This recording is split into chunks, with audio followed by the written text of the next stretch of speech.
পাবনার ঈশ্বরদী উপজেলার দাশুরিয়া থেকে সিলিমপুর পর্যন্ত আঞ্চলিক মহাসড়কের বিভিন্ন স্থানে গর্ত ও ভাঙাচোরা অংশে যান চলাচল ঝুঁকিপূর্ণ হয়ে উঠেছে। এতে ভোগান্তি পোহাচ্ছেন যানবাহন চালক ও যাত্রীরা। মাঝে মধ্যে খোয়া ও পিচ দিয়ে খানাখন্দ ভরাট করা হলেও তা টিকছে না দুদিনও। সম্প্রতি প্রবল বর্ষণে পরিস্থিতি আরও খারাপ হয়েছে। পাবনা থেকে মোহাম্মদ নাইম হোসাইনের পাঠানো তথ্য ও চিত্রে দেখুন ডেস্ক রিপোর্ট। পাবনার ঈশ্বরদী উপজেলার দাসুরিয়া থেকে সিলিমপুর পর্যন্ত প্রায় ৮ কিলোমিটার দীর্ঘ এই আঞ্চলিক সড়কটি বর্তমানে ঝুঁকিপূর্ণ হয়ে উঠেছে। প্রতিদিন শিক্ষার্থী, কৃষক, ব্যবসায়ী, চাকরিজীবী সহ হাজারো মানুষ এই সড়ক ব্যবহার করলেও দীর্ঘদিন ধরে সংস্কার না হওয়ায় বেড়ে চলেছে দুর্ভোগ।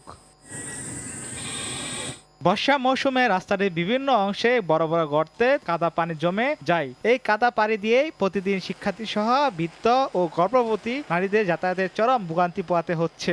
অন্য গাড়ি তো যেতেই পারে না, ট্রাক আসতে পারে না, রোড খুবই খারাপ। যাওয়ার কোনো রাস্তা না, বিকল্প কোনো রাস্তা নাই এই রাস্তা ছাড়া।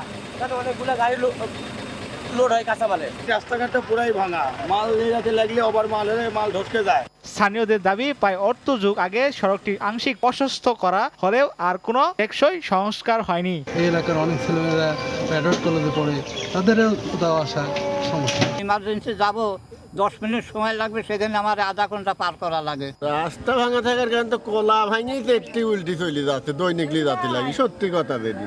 যদিও এসজিআইডির নির্বাহী প্রকৌশলী জানান সড়কটি সংস্কারের বিষয়ে প্রয়োজনীয় প্রক্রিয়া চলমান রয়েছে। বর্তমানে রাস্তাটি আমরা শক্তিশালী ও প্রশস্তকরণ নামে আমাদের একটি রাজশাহী ডিভিশনের প্রকল্প আছে। এই প্রকল্পের আওতায় এস্টিমেট প্রস্তুতের প্রক্রিয়া চলছে। আশা করছি খুব সংক্ষিপ্ত সময়ে আমরা টেন্ডার প্রক্রিয়াতে যেতে পারবো। দীর্ঘদিনে ভোগান্তির অবসান ঘটাতে দ্রুত কার্যকর সংস্কার কাজ শুরু দাবি এলাকাবাসীর।